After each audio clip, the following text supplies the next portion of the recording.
What's up, guys? Welcome back for another video. I'm really excited for this one. We are doing both like a copper to strawberry blonde balayage, and then I'm also going to show you guys how to blend out that thick TikTok-esque money piece, skunk stripe, you know the drill. This is my client's before, so she is naturally like a level 6 copper. She's a redhead, clearly. Obviously, though, to blend out this money piece, your client's starting point does not need to be copper.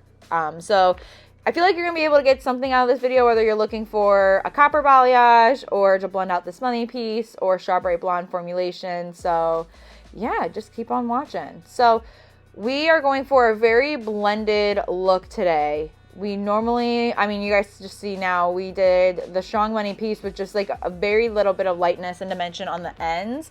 And then even before that, we were doing some pretty high contrasted pops of strawberry blonde, copper blonde, what have you. And we were just ready to blend it out a little bit. So keep that in mind for today. How I'm sectioning her off is I am going along her natural part, which is pretty much along the center. And then if you guys see, I go a couple inches past the apex of the head. Where the head starts to curve down is kind of where I stop that line. And then I draw a horizontal line between that point at the top of the head all the way to the back of the ear. So depending on your client's head shape, it might go right behind the ear. You might be a couple inches back from the ear.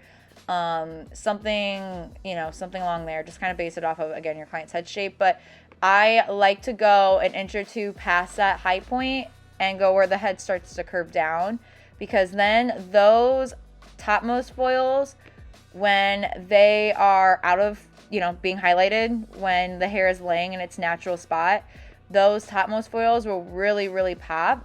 And the back section, I kind of just focus on dimension building. So I really, really like this sectioning for balayaging, especially blended balayaging, soft coloring, what have you. All right, so let's get started. So I'm starting on one side of her head, and I'm going to be taking some very fine sections. And most of my sectioning I'm going to be doing today, again, keeping the soft blended coloring in mind, I'm going to be taking some very soft weaves. I'm going to be taking a lot of them. I have a lot of foils in here.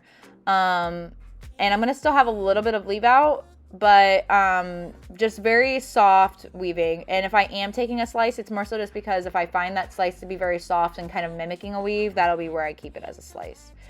So I'm starting off using Oligo Calura Gloss. That'll be later. I'm using their Blacklight Lightener, and I am just using their extra blonde today.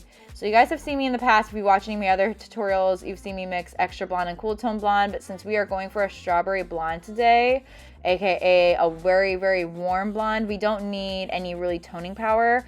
And I've done my client's hair for literally like 4 or 5 years at this point, so I know how her hair lifts. This is all her natural pretty much, with like some demi-permanent color in there, but with like blonde underneath. So I don't need any.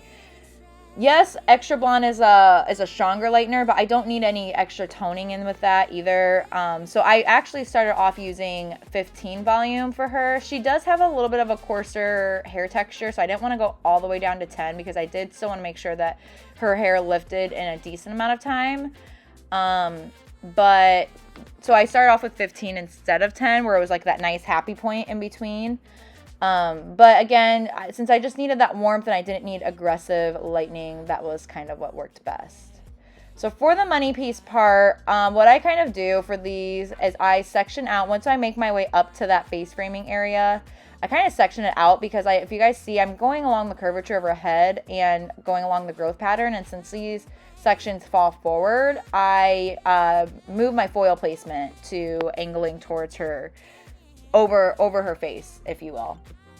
I'm not really doing, we did want like some soft face framing a little bit brighter in the front, but we did not want a strong money piece. So I'm not really doing anything different than I'm doing to the rest of the head. The only thing I'm doing different is I'm bringing these foils up a little bit higher than I would bring the pieces in the sides behind this money piece, if that makes sense. So still leaving out some leave out, and I'm still taking very fine weaves on top of that as well, as you guys see. And these first few foils, instead of teasing them, I'm just doing like a normal baby lighted stitch. When I do start to back comb a little bit is when I kind of reach where the head starts to curve up a little bit more. That's kind of how I do a lot of my baby light, or a lot of my money piece placement, is I'll start off with doing just regular foils without any baby lighting on those frontmost ones, and then as I work up, as the head starts to curve up, which is kind of where the money piece starts to blend in with the sides and the back, that's where I start to implement a little bit of back combing. That's a very standard money piece placement, I guess, that I normally do.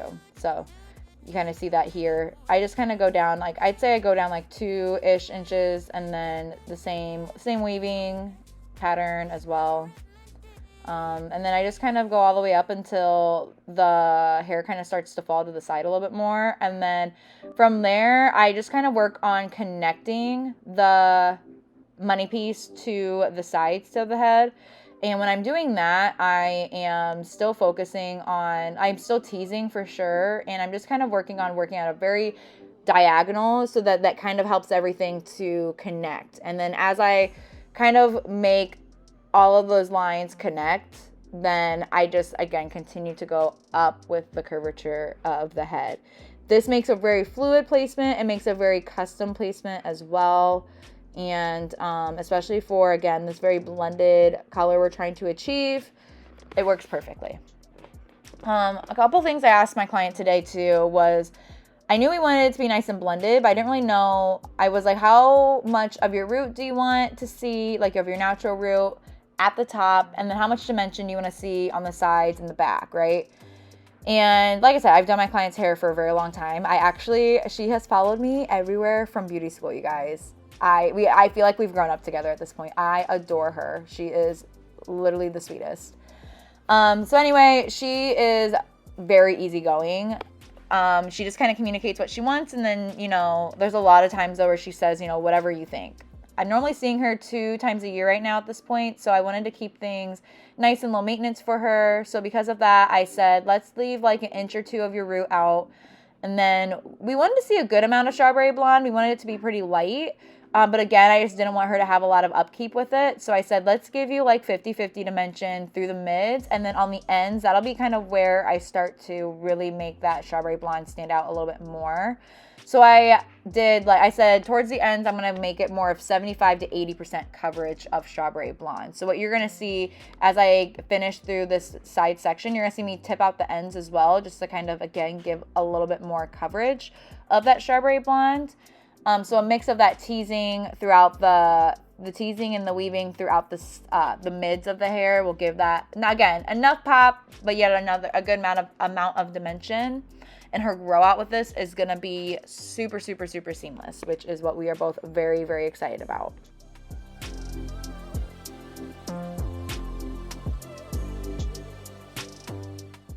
All right, and then I'm about to go ahead and do the tip out. So when you do this, what I do is I take a little bit larger of sections, and then I bring my tease down pretty low, as you guys see here. And on her personally, I did decide to still weave it for some soft dimension, but make sure, so I start off in zone 2 and feather very ever so slightly up to the top. I even like to get a little bit in that tease to kind of help emphasize a little bit more of that blend, and I feel like it kind of base bumps the tease spot a little bit and just diffuses it even more. These sections are super important because they can go not blended very, very quickly.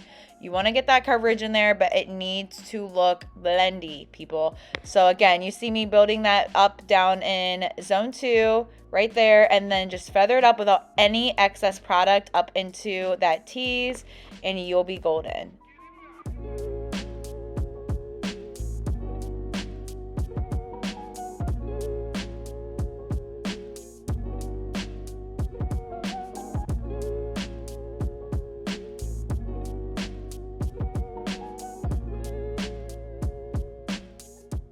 All right, we're moving on to the other side, and some tips that I have with blending out this money piece with the rest of the head, like what we're doing today, is make sure that when you are taking sections, I feel like keeping the sections nice and fine, but yet all finely packed in to add in some softness and coverage at the same time.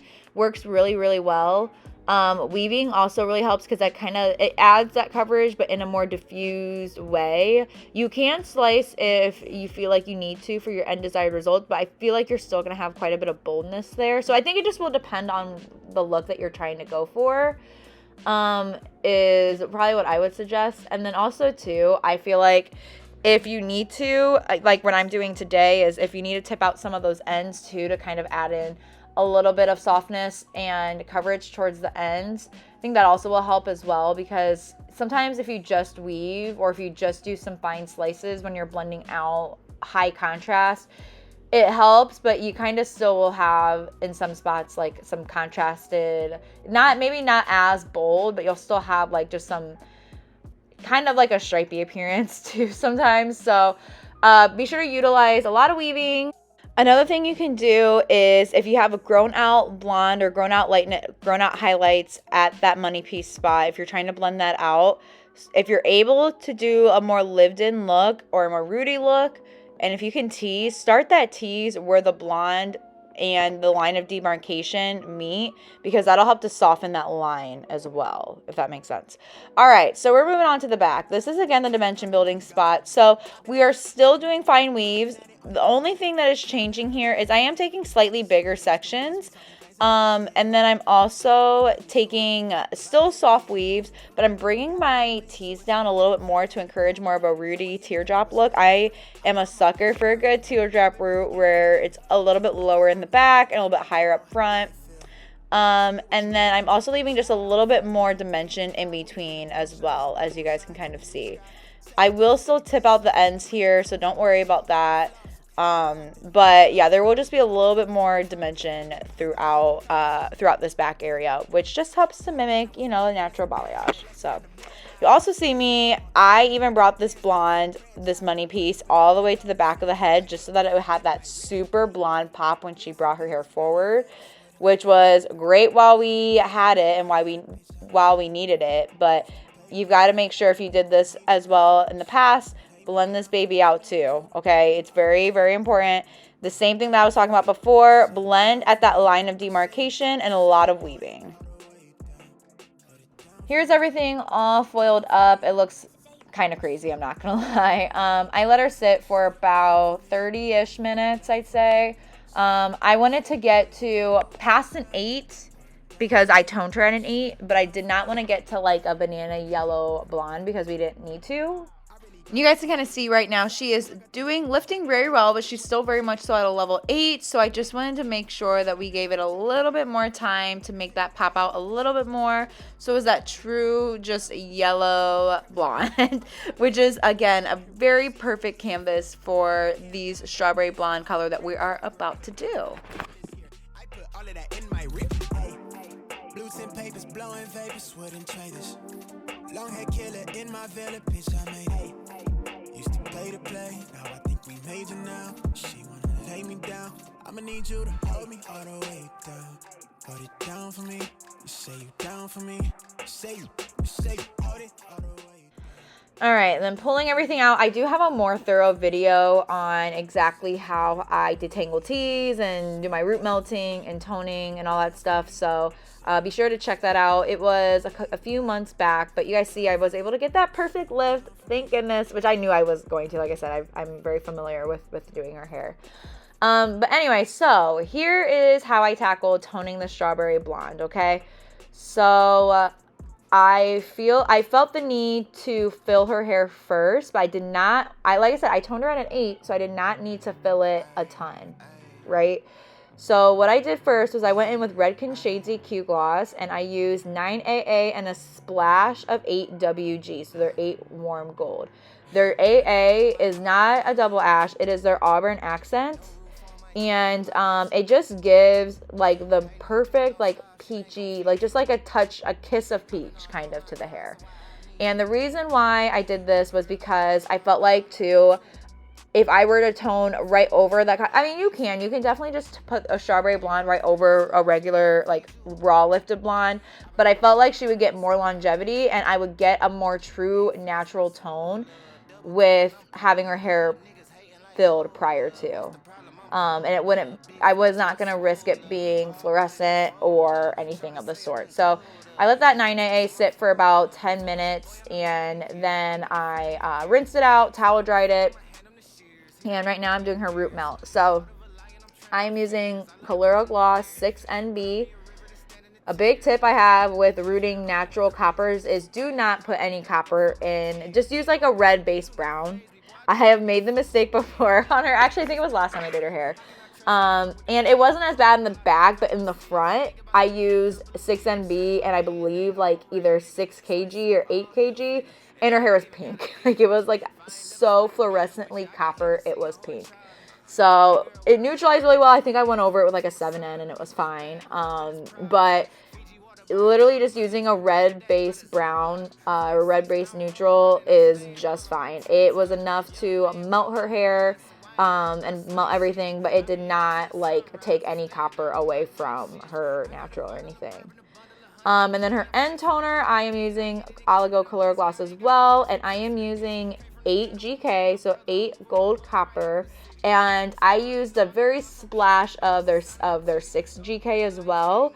I don't bring my swatch book out to my clients all the time, but again, with her, with picking out coppers, I feel like I have the best luck with coppers and reds, going and picking out a swatch of my clients a lot of the time. And I just kind of, you know, I'm able to like explain to them like, you know, okay, with your hair starting here, you know, here are our possibilities. I feel like just because coppers and reds can just be interpreted so differently, I have the best luck with them. I don't really show like blonde toners to my clients or anything because I just don't feel like that's very necessary. But with my coppers and strawberry blondes, sometimes I do. And so we picked out the 8 GK, and then we just to help to give it a little bit more depth and to give it a little bit more hold, I did, like I said, just a very splash of the 6 GK. And I told her too, it will wash out, obviously. She doesn't always, I feel like the coppers hold good, or the strawberry blondes hold good in her hair because she's naturally a strawberry blonde, or because she's naturally a copper. But I did explain to her too, it very well could come back blonde, so we might have to do some toning maintenance in between. But look at how soft this is, you guys. I am so obsessed. Sorry, the lighting looks different in this part now too because my camera died, so I had to switch to my phone. But honestly, I feel like my phone captured this a little bit more true to tone because my phone lighting is definitely a little bit more on the warmer side anyway. And I feel like it was slightly bright on my camera, but anyway, this is the final result. I hope you guys enjoyed. I hope you learned something new. Thank you guys so much for watching. I will catch you guys in the next video. Make sure you like and subscribe before you leave, and I'll see you soon. Bye.